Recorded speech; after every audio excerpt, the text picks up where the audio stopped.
prácticamente durante todo el siglo XX, que es la calidad de vida, dentro de la cual, por supuesto, que incluyo el medio ambiente. Pero el concepto de calidad de vida es superior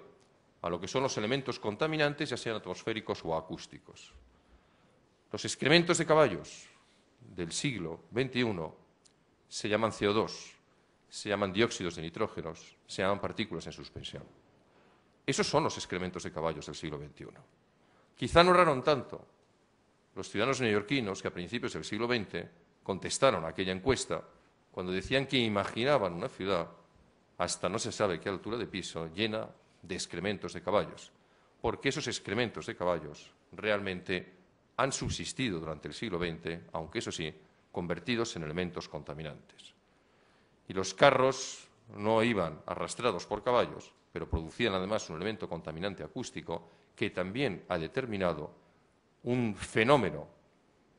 fundamentalmente anglosajón, pero que en el continente lo hemos importado mucho, frente al cual nosotros rompemos,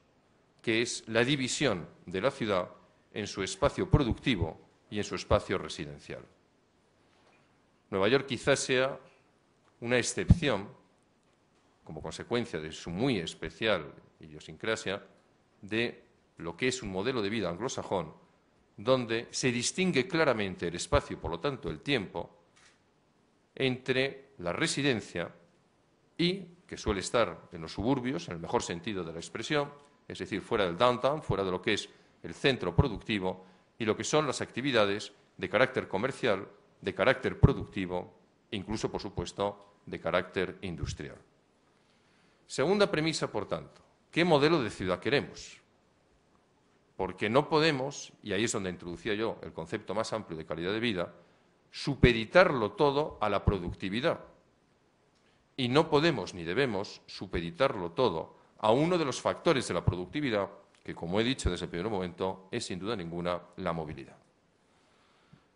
La ciudad que nosotros identificamos que quieren los ciudadanos, que no es cosa distinta a lo que tiene que hacer un equipo de gobierno, identificar el sentimiento de los ciudadanos y llevarlo a la práctica con los medios que los propios ciudadanos ponen en sus manos, es una ciudad en la que no se produce el divorcio entre la actividad productiva, la actividad laboral, la actividad residencial, la actividad cultural y la actividad estancial, sino que antes, al contrario, todo ello se integra armónicamente dentro de un espacio urbano donde el ciudadano puede desarrollar todas estas actividades sin entrar en conflicto las unas con las otras. Eso naturalmente tiene un precio. Tiene un precio, por ejemplo, de exclusión de determinadas actividades productivas que son incompatibles con esa calidad de vida. Me refiero, por lo tanto, a la limitación de las actividades industriales. Madrid es una ciudad que hace una apuesta rotunda por un desarrollo industrial, pero no de cualquier industria, de aquella industria que, por carecer de elementos contaminantes, puede ser compatible con el resto de las actividades que se desarrollan en una ciudad. Y, desde luego, tiene un precio muy claro, y es que si nosotros queremos ser competitivos a través de la movilidad, evidentemente, lo que no podemos hacer de ninguna de las formas es suprimir una inversión extraordinaria de los recursos públicos en formas alternativas de movilidad a aquellas que van única y exclusivamente con cargo al coste de los usuarios. Hablo, por supuesto, de las grandes inversiones en las redes de transporte público. Contesto con eso a la pregunta, o intento hacerlo, de qué es la movilidad sostenible. La movilidad sostenible es aquella que está supeditada a lo que a nuestro juicio debe ser el carácter preferente de la decisión política, que es la calidad de vida del ciudadano. Indudablemente, insisto, dentro de la calidad de vida se introduce la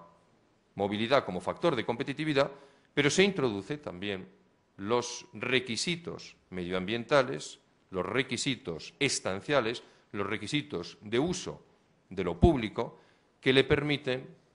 alcanzar sus objetivos de tener en su propio espacio urbano y no con necesidad de desplazamientos externos a zonas residenciales alejadas de la propia ciudad, esos mismos elementos de calidad de vida. Esto no ha ocurrido ni en Madrid, ni en España, ni en Europa durante los últimos 75 años. Casi podríamos decir que ha ocurrido lo contrario. Hubo un momento, y se explica por razones históricas, la posguerra española, la posguerra europea después de la Segunda Guerra Mundial, en que la prioridad era la productividad y que era absolutamente necesario dar respuesta a una situación crítica en cuanto a la generación de recursos por parte de una parte muy importante de la población. Es muy difícil a una sociedad que está utilizando cartillas de razonamiento decirle que no se va a establecer unas limitaciones en su calidad de vida, estableciendo grandes redes viales que cruzan y muchas veces destrozan su propio tejido urbano, porque eso le hace perder calidad de vida. Porque evidentemente cuando las necesidades son básicas, son primarias, no se piensa en esa calidad de vida. Hoy la situación es afortunadamente distinta, por mucha crisis económica que estemos atravesando. Y hoy tenemos los recursos y tenemos las formas para dar respuesta a nuestra demanda de movilidad. Lo digo por quinta vez y lo diré más veces, que insisto, es prioritaria para un espacio que quiere ser competitivo, como es el caso de la Ciudad de Madrid, pero mantener esos parámetros de calidad de vida. El automóvil era la única respuesta que a la demanda de movilidad daba los gobiernos y la propia sociedad. ¿Por qué? En primer lugar, porque las alternativas clásicas y conocidas y existentes, los primeros desplazamientos masivos en la historia del siglo XIX no son, lógicamente, en vehículo privado, sino que es en transporte público, fundamentalmente antes en barco y en el siglo XIX en ferrocarril, pero el automóvil lo que hace es descargar el coste de la adquisición y uso del producto que da respuesta a la demanda de movilidad directamente sobre el usuario, más que sobre las administraciones públicas. Y aparte de eso, como bien sabe esta casa, se ha convertido en oscuro objeto del deseo por parte de todas las administraciones de cara a los ingresos que a través de la fiscalidad generan en las propias arcas del presupuesto público. Eso en Madrid ha tenido traducciones gráficas que nosotros hemos intentado reparar, y algunas antes que nosotros. Mi predecesor en la Alcaldía de Madrid, don Enrique Tierno Galván, fue el primero que se dio cuenta de, aunque era una eficiente respuesta a la movilidad, la adoptada por otro alcalde, Carlos Arias Navarro, en la glorieta de Carlos V, conocida como Atocha, para hacer comunicación entre el norte y el sur y los ejes este y oeste de la ciudad, era un auténtico destrozo, no solamente al elemento paisajístico de la ciudad, sino a la propia calidad de vida de los ciudadanos. En aquel momento era muy difícil decirle que no a un ayuntamiento que decía que a través de ese llamado Escaléctric lo que se iba a alcanzar es con más movimientos de vehículos, más competitividad y, por lo tanto, más riqueza y más trabajo en la propia ciudad. Es lo mismo que ocurrió con la M30, de la que luego naturalmente hablaremos. Cuando se hace la M30 en Madrid se hace porque había necesidad de tener un redistribuidor del tráfico en una ciudad que había entrado directamente en el colapso. Eso era lo prioritario. El precio, no solamente perjudicar de una forma irreparable, hasta que llegó otro ayuntamiento que lo reparó, la calidad de vida de muchísimos madrileños, sino además tener, vamos a decirlo con toda claridad,